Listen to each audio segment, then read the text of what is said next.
Hey everybody, we're down here at CES 2009 in Las Vegas. One of the games we're checking out right now is Prototype. I'm joined by Kelly Zmack from Radical Entertainment. Kelly, most sandbox action games are about running around, causing destruction, but in Prototype you do that in a really unique way. How exactly is that done in this game? It is true. One of the things that's unique is the evolutionary point system that allows the player to upgrade their weaponry, upgrade their skills, and upgrade their capabilities in the world. These range from locomotion skills, combat skills, all of the skills associated and talents that basically have been granted to Alex Mercer through this evolutionary process that he's going through. And that really is what makes it unique, is that it's not just total mayhem and destruction, although there is a hell of a lot of total mayhem and destruction. It's really allowing the gamer to play the game the way that they want to, and allow them to focus on creating an Alex Mercer that they think is unique to their game style. Now tell us about Alex Mercer. What's the story with him? Guy wakes up on a morgue slab, doesn't know where he is, doesn't know who he is, doesn't know anything about his past. But now he's learning very quickly. He has these very unique abilities. He wants to find out what's happened to him. He wants to find out why this is happening in the world around him. And more importantly, he wants to find out who's responsible, because he expects them to pay. It's really a power fantasy. It's a story of revenge. He's pissed, and he's going to let the world know it in downtown New York. How does that revenge play out over the course of the story? Who is he fighting? What's going on? It's obviously in New York, so there's a lot of potential for mayhem. Is he just going after random people, or does he have his eyes fixed on someone? There's really three factions in the game. First faction being Alex himself. He is this very unique prototype. He's this very unique character. He has all of these unique abilities. The other two factions are the infected.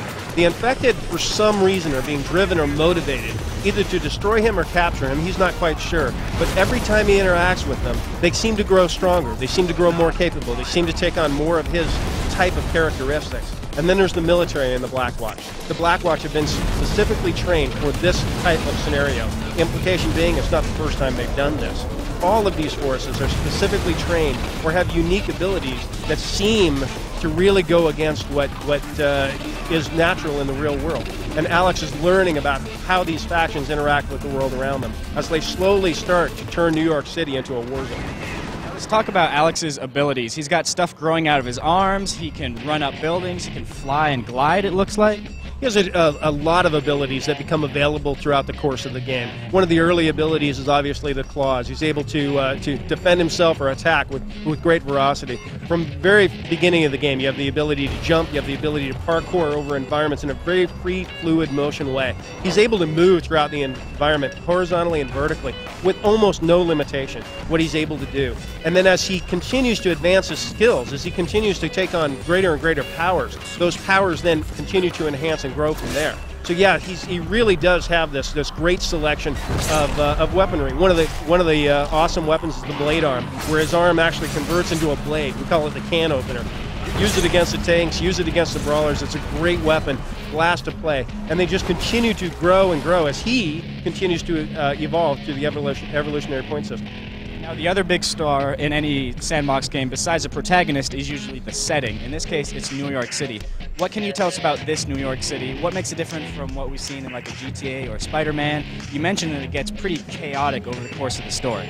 Yeah, the city starts out pretty much as a normal everyday in New York City, and then progresses slowly into basically what's a war zone. It gets taken over by the military. The citizens start to retreat back into their safe havens, and it becomes a military and an infected war zone as they go into the final stages of the game.